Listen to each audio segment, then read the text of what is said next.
You ask Tiger to calculate. This deals with linear inequalities with one unknown.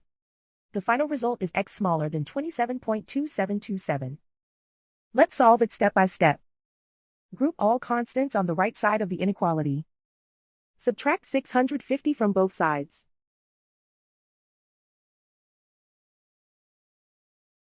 Group like terms.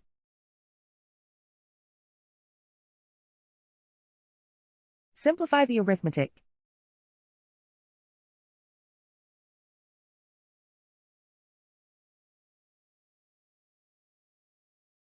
Isolate the x. Divide both sides by -5.5. Whenever you multiply or divide by a negative, reverse the inequality sign.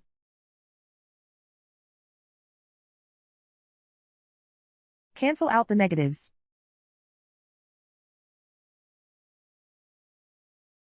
Simplify the arithmetic.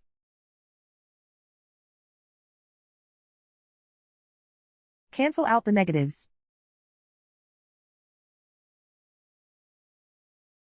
Simplify the arithmetic.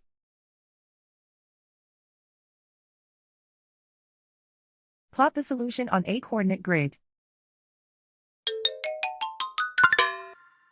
And so the final result is x smaller than 27.2727.